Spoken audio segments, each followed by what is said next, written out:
You are now about to witness the strength of street knowledge.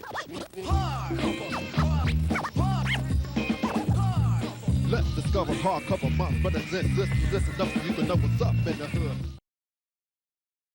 Hi, my name is Dejanay McGowan. This is Hardcover News. And today we are speaking upon the issue of domestic violence. Statistics show that around the world, 1 in every 3 women has been beaten, forced into sex, or otherwise. Statistics also show that every 9 seconds in the U.S. a woman is being beat or assaulted. Studies suggest that up to 10 million children witness some form of domestic violence annually. Domestic violence is the leading cause of injury due to women, more than car accidents, mugs, or rape. Every day in the U.S., 3 or more women is murdered by their husband or boyfriend. Females ages 18 to 24 experience the highest rate of domestic violence. Ms. Yvette Washington had the chance to sit down and have 2 exclusive interviews with survivors from domestic violence.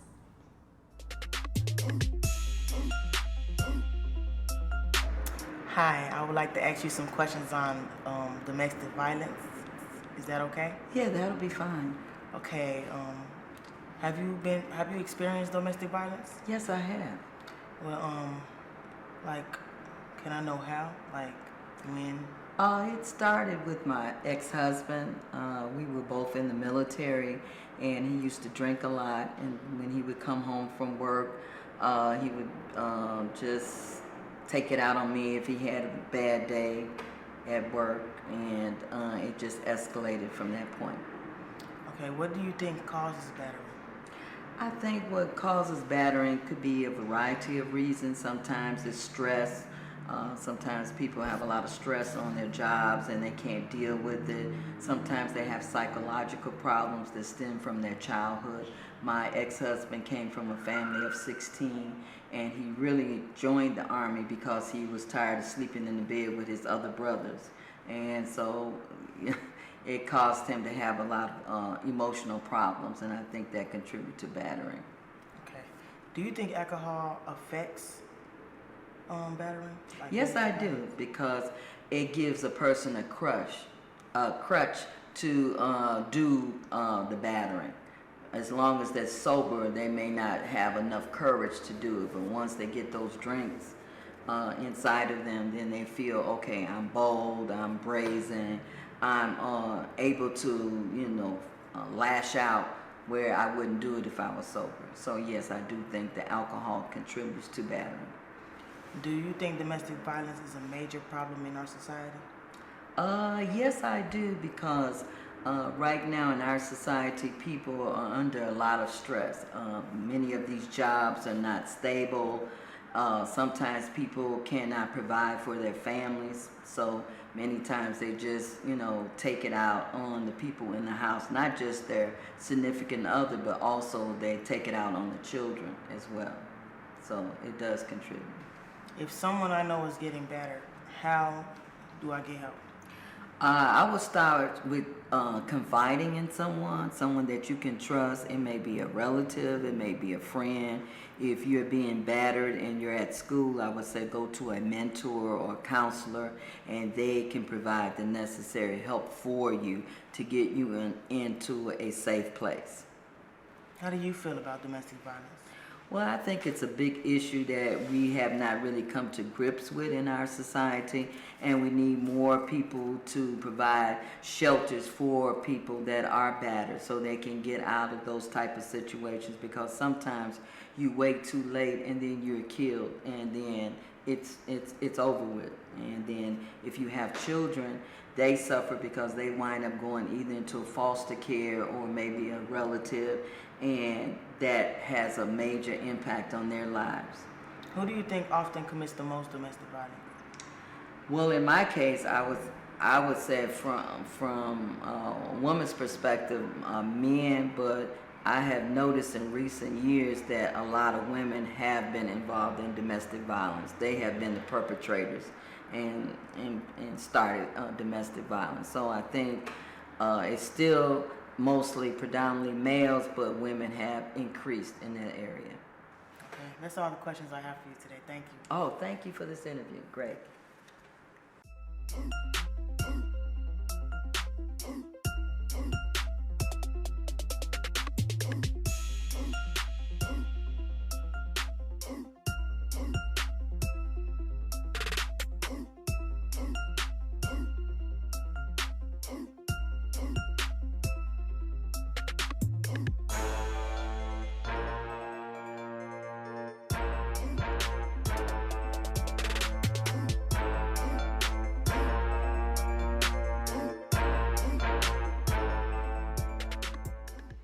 Hi, my name is Yvette Washington, and I would like to interview on domestic violence. What's your name? My name is Celeste Sutton. I'm one of the mentors here at Prologue High School. Do you have any experience with domestic violence? Yeah, I do. When I was 17, I was involved in a domestic violence relationship. Can you elaborate on that? Elaborate, well, I had this boyfriend. He was like 2 years older than me. We got into an argument and he hit me in my eye and blacked my eye. Did you stay with him? No, I didn't. Oh, okay. If someone I know is getting abused, how do I get help? If someone that you know was getting abused, I would say if that person has a really supportive family, you start with their family first, because a lot of times families don't know. Like my family didn't know that he was abusive. I hid it from them because I liked him so much. How long was it going on before you left him? About a month. How long were you with him? We dated for about 2 years before that actually started happening. What do you think causes battering? I believe there's different reasons. I found out later on, after the incident, his mother told me that he was bipolar and he wasn't taking his medication, so that was something that I didn't know. There's different reasons for domestic violence to happen. Alcohol, drugs, if that person may have grown up in a domestic battery situation, if they were raised in a house where mother or father was abused, by each other, because it could be verbal abuse as well. Those are different factors. Do you think alcohol affects domestic violence? Yeah, it does. How? I think if alcohol is involved, the chances of domestic violence occurring is much higher, maybe 10 times more higher than if it's not involved. Do you think domestic violence is a major problem in our society? Absolutely. Because I don't think we have services, we have a lot of services now that it's not, people they talk now, more women speak out, but then you still have those women that are stuck that don't speak out because of different reasons. Some women stay because of financial reasons, some women stay because of low self-esteem, some women stay because they feel like, I have to be with my husband or my kid's father, for different reasons. How do you feel about domestic violence? I feel that every woman, if involved or been a victim, or male involved or been a victim, should speak. Because a lot of times they're silenced by what's going on and they're covering up what's happening. People need to speak more about it. And I think the bystanders also need to get involved because, a lot of people say, that's not my business. They'll see it happening out in the open and people will say, that's not my business. It's everyone's business. Okay, that's all the questions I have for you today. Thank you. Thank you, sir.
Lazy boy, lazy boy, lazy boy, lazy boy, lazy boy.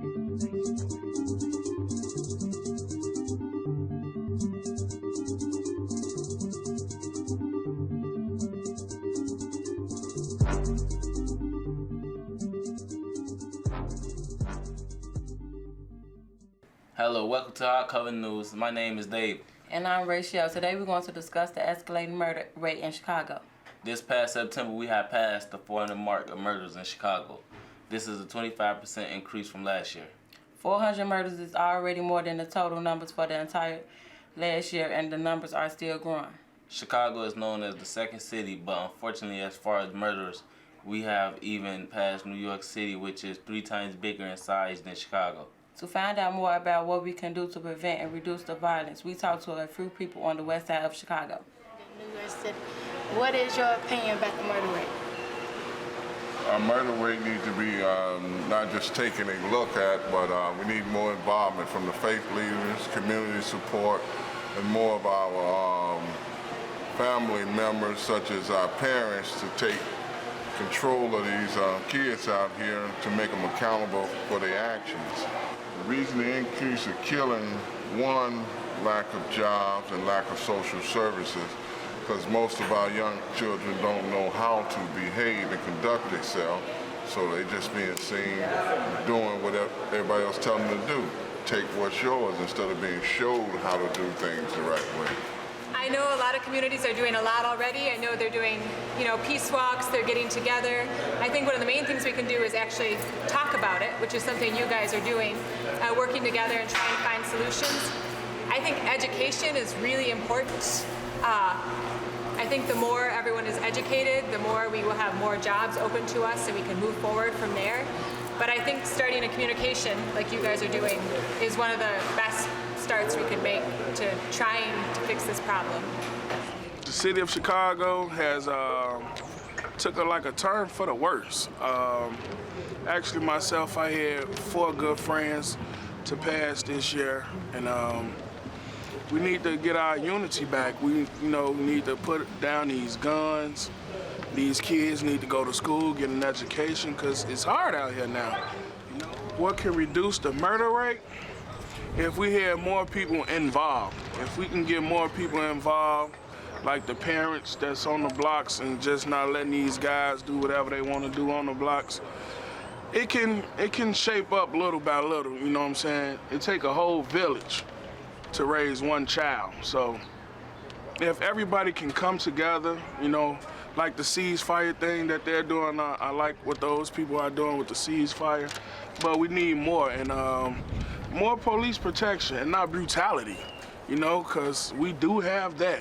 Police brutality is very strong in Chicago, but at the same token, we need to take responsibility of our younger generation that's coming up and just, teach them, wise them up on the things that's going on and let them know that they need their education and not the guns. Like you younger guys call it, snitches get stitches, in some cases, really some cases, you need to stop that. Like when these innocent kids getting hurt and all this, these old people, man, just need to stop, man. The police can only do so much, but without the community help, ain't really much they can do. Some of these young guys just doing what they feel they gotta do, to feed their family or whatever the case may be. But like I say, it just need to change, it need to stop. So to all you younger people out there, man, listen to somebody that's older and wiser, not the guy on the block, but your granddaddy that's sitting in a wheelchair or in a rocking chair, because he know what's going on out here, we need to change it. All right, to you young folks out there, wising up. You have a great day too, You do the same, sir. All right. Lazy boy, lazy boy, lazy boy, lazy boy, lazy boy.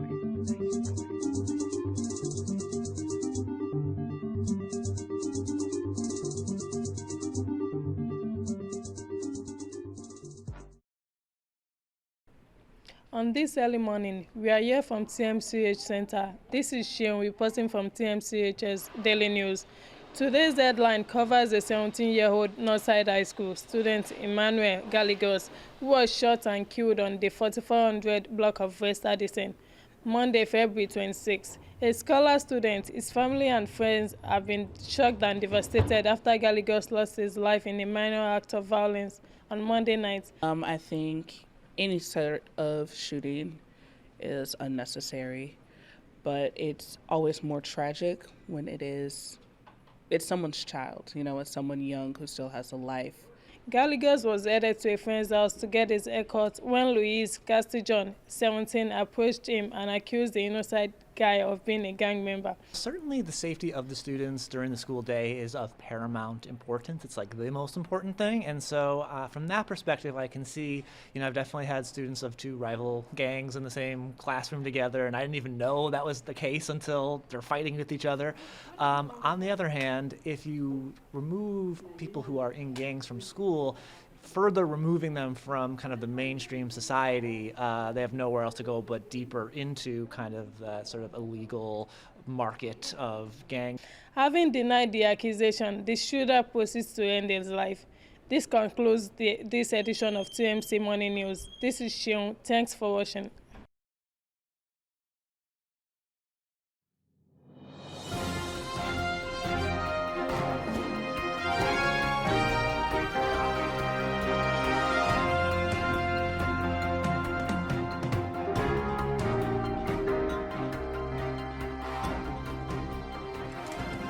Hello, I'm Alejandro. And I'm Lolito. And today we will be discussing the heated debate over whether gentrification within Humboldt Park and Logan Square has improved or destroyed the neighborhood. But you may be asking, what is gentrification? Gentrification is a general term for the arrival of wealthier people in an existing urban district, a related increase in rents and property values, and changes in the district's character and culture. The term is often used negatively, suggesting the displacement of poor communities by rich outsiders. Gentrification, it has its pros and cons. The gentrification of a neighborhood can raise values of property, increase the outward appeal, reduce crime rates, and attract middle class and affluent people outside of the city into the mentioned neighborhoods. Some downsides include the stripping of prior culture for residents who have made a home out of the community, long-time residents having to move into new areas due to the rise of rent, and higher pricing for establishments that have been long-time residents of the community. I'm Bianca Dodson, and I live in the Humboldt Park area. My opinion in the Humboldt Park area is that it's crazy how it changed over the years. Now there are so many new places like condos and things are being built around our neighborhood and changing our neighborhood, and it's affected me because it's raising our rent up, and it's hard to see people that I know move out of the neighborhood because of how high their rent is. So I think that this should stop. I think gentrification is good in doses. The 606 is kind of that point where any more is going to kind of ruin the culture the neighborhood has, if there is any left. But that's the city's agenda. Some believe that it has vastly improved the community and making it safer and appealing to every Chicagoan. Luckily, the Bloomingdale Arts Building in which I live, it was city-funded project, and we have a grant to live there. And property tax is set at the rate in which we bought the place at. So, because we can still only sell it at the price we got it at. So I don't have that issue, but I know a lot of people in the neighborhood do.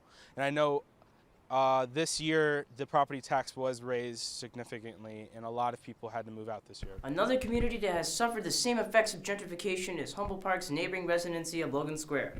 Recently, the Logan Square State Savings Bank on Logan and Milwaukee has been put up for sale. The sales price is between somewhere of $2 to $3 million. This historic building is one sale away from being redeveloped and potentially being turned into condos, furthering the gentrification of the Logan Square area. Next to the California Blue Line train stop, a 12-story building is planned to be built. And even though the building will include some low-cost housing, the majority of the building will consist of one-room studio apartments with $1,500 rent, nearly double the average rent prices in Logan Square as of 2013. Honestly, I would do what Humboldt Park has done. What Humboldt Park has done is not even that effective, but what Humboldt Park has done, they have a committee that regulates all of these things. They have people who speak on behalf of the people and people who've lived there for generations, and I think that's honestly what any neighborhood in Chicago should do, because the only effective one I've ever seen to any degree is Humboldt Park's. But the bottom line is that in Logan Square, rents are rising, the ethnic mix is changing due to the shrinking of affordable housing, and it is a rapidly gentrifying neighborhood. Now back to the studio. Overall, gentrification has its pros and cons. Some believe that it has vastly improved the community, making it safer and appealing to everyday Chicagoans. On the other side, People believe that they have been kicked out of their homes and the community has been stripped of its prior culture in replace of what new residents consider to be a higher form of living. Now it is up to the local residents to voice their opinions on gentrification in order to find common ground on the topic. This has been Hardcover News. Thank you for watching.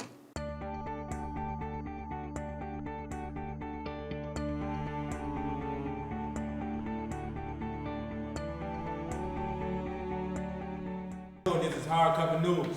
Reporting live from the south side of Chicago at Charles Houston School. This is Curtis. I'm Dejanay. Today's topic is about cell phone policies in school and gossip in the violence in the street of Chicago.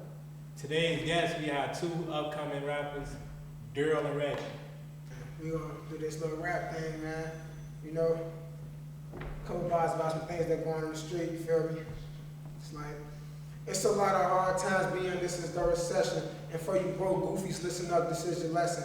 You gotta hit a corner and you gotta make a move. Now if you wanna learn more, why don't you come up to my school? I say, young shorty hit a post on the block, serve crack, serve dro, 40 cock, extended clip, 30 shot. He a gangster, but in some way not, cause he a smart dude. But when he hit the streets, his mind had a dark mood. He don't realize he getting ate like shark food, and people think of him as a dog dude, but he ain't. Try to live a normal life, but he can't. He addicted to the streets. Wanna be a rapper, he addicted to the beats, and he think he meant for it like grass and cleats. But before he made it, he failed. Like rain, snow, and hail, cut the slugs hammered through his heart like hammers and nails at night. Missing from the scene, cause he moved on the scene, deuce with a bang. Trafficking with the packages, serving them to the savages. But young boy was sad, wanted to change his ways, but now it's too late. He's dead. All right, we want to thank our guests. Now we have Thomas reporting live from the south side of Chicago. Hi, I'm Thomas out here from South Side of Chicago, reporting live from the 90th block of Langley. I just want to ask a few people questions about how do you feel about the violence in your neighborhood? The violence is horrible. They need to cut it out. It's nonsense. They doing all this shooting for nothing. How do you feel, sir? I feel they shouldn't be shooting, but they be doing what they gotta do. I don't know. I'm safe. You safe? Yeah, I'm cool. They ain't gotta solve violence by shooting. They can box it out or something. Go to a basketball court or something. Do something. They do not have to shoot because they do not be hitting the right people. Us telling them that ain't gonna help. That ain't gonna help. They gonna do what they do, so. Right, so you go to school, right? Right. Do they allow cell phones in your school? No, they do, but you gotta collect them at the desk. So some schools are allowing cell phones. How do you feel about that? I think they should allow the cell phone because people do have emergencies and they just can't be collecting people's phones. How do you feel about that, sir? Yeah, they bogus for taking our phones, man. We people might call. It might be a death in the family. They gotta reach us. We can't even be reached. They don't know the school number. They don't care about it. So you feel that we should have cell phones in the school? Yeah, we should have our cell phones. So they feel that we should have cell phones, that it'd be more safer that we do, and stop the violence in the neighborhood. Increase the peace. Increase the peace. Stop the violence. I have two more people I want to ask some more questions about the violence in Chicago. Hi, your name is? Marvin. And your name is? Ariana. I would like to ask you two guys, how do you feel about the violence in the streets of Chicago? I feel that the violence is too much. The killing is too much. It's not necessary. I don't like violence. How do you feel, sir, about the violence in the streets of Chicago? Too many people getting killed. So what's telling us to stop the violence? Yeah. They both saying stop the violence is too much, and which is the other people said the first time. You go to a school, right? Do they allow cell phones in the school? No. So how do you feel about other schools having cell phones? Do you think your school should have cell phones in the school? Yeah. How do you feel about that? I feel like cell phones should be allowed in school because of the things that goes on and family issues. They feel that we should have cell phones in the school. They should not stop us from bringing cell phones. We should have them because of emergencies. And, you know, it could be dangerous situations. I'm still out here on the 90 block of Langley. And I still want to ask people, how do you feel about the Chicago violence in the streets? I feel like it's getting worse every day, but it's going to be there whether or not anybody likes it. It's not going to change unless the people want to change. Do you go to a school? Yes. Do they allow cell phones in your school? No, they do not. Do you feel it's It's just too much. I feel like cell phones shouldn't be allowed because if they was, it'll only be texting and talking. Cause I know I'd text and talk in school if I had one. I'm Thomas. I'm logging off. I'm 90th block of Langley. I'm Elijah reporting from live TMC News. According to CBS News, many streets in Chicago have not been improved since the Great Depression. Chicago streets are terrible. Residents have complained to the alderman, but it isn't a priority to him considering he voted against Obama's presidential center. Since 2011, the city has driven approximately $113 million in water, sewer capital improvement project, $43 million in CTA capital investment, $19 million in housing project, $2 million in CPS capital project, and none was used for road construction. The construction industry is made up of opportunities to grow. We create the future with every new structure that goes up. Car owners who live on those streets are finding it difficult going about their daily activities considering the road is very bad. Trying to swerve out of ways of like large, massive potholes. I've had cars almost hit me a couple of times. I've had to get 2 flat tires replaced, and you know, it's just a gamble each time you hit one. You can check more about the roads on CBS and other construction site on Google. Once again, I'm Elijah and this is TMC News.